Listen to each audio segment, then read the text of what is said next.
Good morning, everyone. This is Marla Copal, the Vitality Mentor.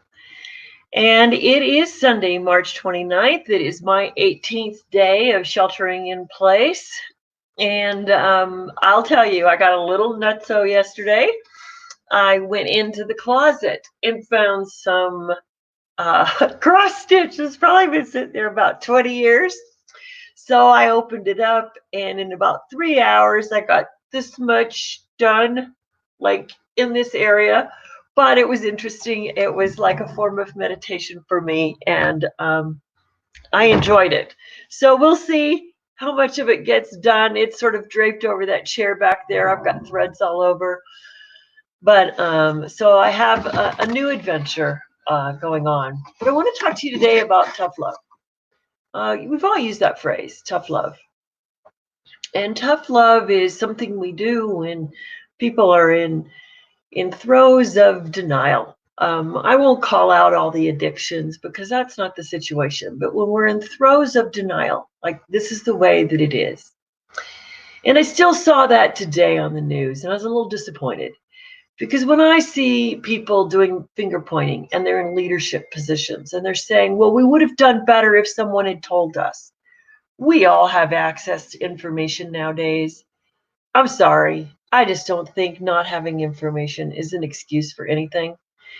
And anytime I see another person in position of leadership blaming another person in leadership, they don't fit my bill or criteria for what I determine a leader to be.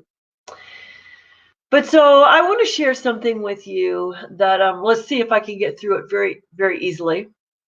I'm going to try to be matter of fact, but it's a little heart-wrenching. So my husband belongs to a professional, what do you call them? Message boards, okay? And in this one, I'm not going to mention the person's name, but I'm going to tell their story today because it was very heartfelt. And what they did is they posted probably about 10 different posts with answers and updates on the situation in the family. So here's what happened. This professional person's spouse and an in-law had been in Europe. And they came home over 2 weeks ago. And they were fine. And then the father-in-law showed the symptoms. And so they got tested and realized that, okay, they needed to hunker down, stay inside, and not infect people. But she said, here's the bad news. The bad news is that it confirms what a lot of people are saying, that they are not showing signs or symptoms of the virus, but it's there. It's there. So her husband had 0 symptoms, the father-in-law did. And he got tested only because the father-in-law showed up positive.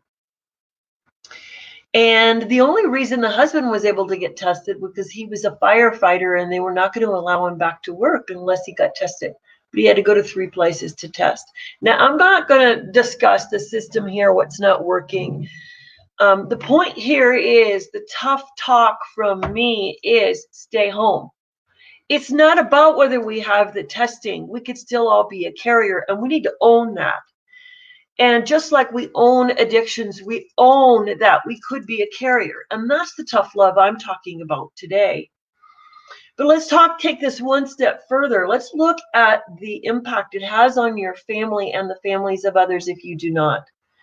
So after they found this out, that he was had the symptoms, but not, or excuse me, he tested positive, but he didn't have the symptoms.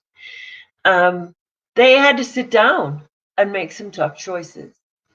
And so they made a list. So think of this. Here's a family. I don't know how many children they have, but let's say if it was a family of 4, family of 5, and they had to go back and make a list of all the people that they'd come into contact with for 2 weeks. Well, that's a heck of an exercise right there in itself. It's a lot of stress because you start worrying about, oh my gosh, and then you start really seeing how involved your life is. So we can celebrate that on one side, that we have all this lovely involvement, and we will have it again. But what are we doing in the meantime if we have it now? Tough love means we got to suck it up, each one of us. And we don't go out and ridicule those who are not, but we try to communicate with them in a loving manner what it is that they could be doing differently. So again, I'm seeing things out there today where people are ridiculing and name calling, and gosh, that is just not going to get anybody's attention. But when we share stories like this, stories that I think are the tough love part of the message that we can deliver. So pardon me, you guys, my nose is itching. It is Colorado and it is warming up today, and my allergies are driving me nuts. So this family sat down. They made a list of all the people, the kids, the families. You got kids, you're at events, right? And then they had to do the difficult thing. They got on the phone and called all of these families and said, I need to tell you that maybe I have influenced part of your health situation. Maybe you won't have it, but I need to share with you, here's what's happened in our family. So that was hard. That was inconvenient. The home is small. It's tough to stay home with everybody. But at this point, she's not had anybody who's lost loved ones. But if you're listening to me today, do all that you can to stay home. If you make those trips out, really make choices wisely. How are you going to do it? I love all these things I'm seeing out there on where people are exercising in the street 6 feet apart. So we have resiliency. We know that. All right. So the one thing to celebrate in a time where we need tough love is that we do have resiliency. We will come back. But you know what? There's a reason that this is going on, and we will never, ever, ever know all of it. But there's a new rhythm in our lives. So as my friends say, my introverted friends are checking up on me, the extrovert, to see how I'm doing. Well, I'm doing okay. I really am. But I do know that when I can walk freely out my door, as opposed to choosing to just take one walk a day and take my mask with me, I will be feeling a lot more excited about just the go in and out. But you know what? I'll have this space of thought. Wow, isn't this a powerful freedom to just walk out my door anytime I want? Because there's already people in countries elsewhere. They don't have maybe this illness or virus to keep them in, but to walk out their door every day freely and to feel loved and to feel part of a powerful group. Maybe that's not even in their culture.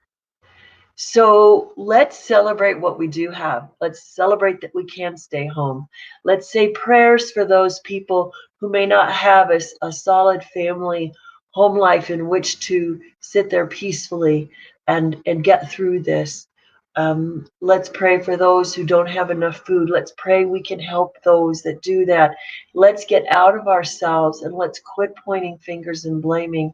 And let's appreciate people like this mother who shared with us her story of her family.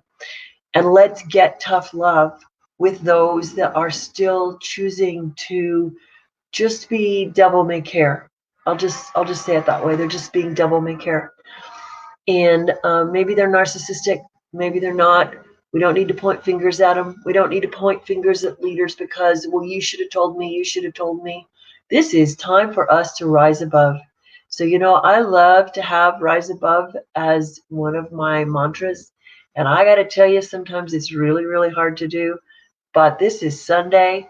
Let's be thankful. Let's look at how we can rise above. Let's see how we can do a little more tough love to influence our neighbors to stay home. But let me tell you, tough love is not blame.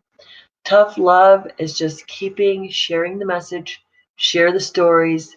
And I thank you very much for joining me today. And I will be on tomorrow morning. I think I have a fun little topic for tomorrow morning, 8:30 Mountain Time. Marla Copal, the Vitality Mentor. Thank you, everyone, and have a blessed day.